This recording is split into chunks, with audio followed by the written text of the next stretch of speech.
మన ప్రభువును ప్రియరక్షకుడునైన యేసుక్రీస్తు శక్తిగల నామంలో మీ అందరికీ శుభములు. ప్రియమైన దేవుని బిడ్డలారా, మరి ఎలా ఉన్నారు?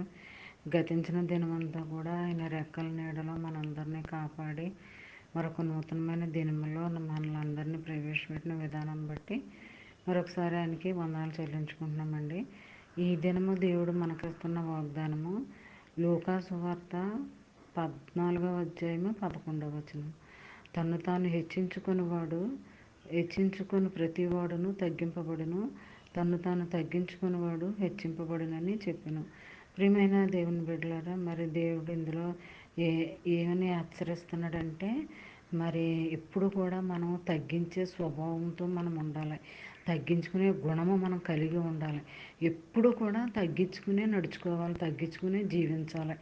మరి అలాంటి స్థితిలో మనం ఉన్నట్లయితే దేవుడు మనల్ని ఎంతగానో హెచ్చిస్తాడనమాట.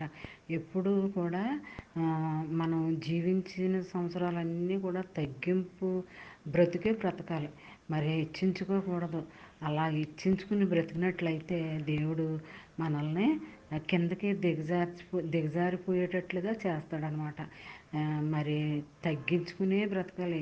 ఏ విషయంలోనైనా సరే, అది మన తోడబుట్టిన వాళ్ళైనా సరే, మన ఫ్రెండ్ సర్కిల్లో ఉన్న వాళ్ళైనా సరే, మనల్ని తగ్గించి మాట్లాడారు అనుకోండి, మనం మౌనంగా ఉండాలి అంతే.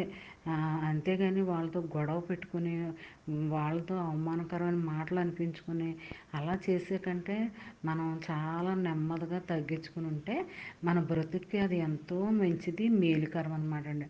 ఎప్పుడు కూడా తగ్గించుకునే బ్రతకాలి మనం, హెచ్చించుకోకూడదు. హెచ్చించుకునేవాడు దేవుడు ఏం చేస్తాడు? ప్రతి వాడిని కూడా తగ్గిపోయేటట్టుగా చేస్తాడనమాట.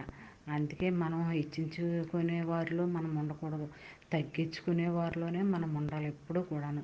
అలాంటి స్థితి మనందరము కలిగి ఉందాము. మరి ఈ చిన్న వాగ్దానము మరి ఫ్రెండ్స్ సర్కిల్ వాళ్ళకి అందరికీ పంపించండి. అలా పంపడం వల్ల చదివిన వారు దీవించబడతారు, మీరు ఆశీర్వదింపబడతారు. మరి తగ్గించుకునే స్వభావం మనం కలిగి ఉందాము. ఈ దినమంతా ఈ చిన్న వాగ్దానం మైండ్లో పెట్టుకుని ధ్యానించుకుంటూ ఉండాలని కోరుకుంటూ ఆమేన్. God bless you.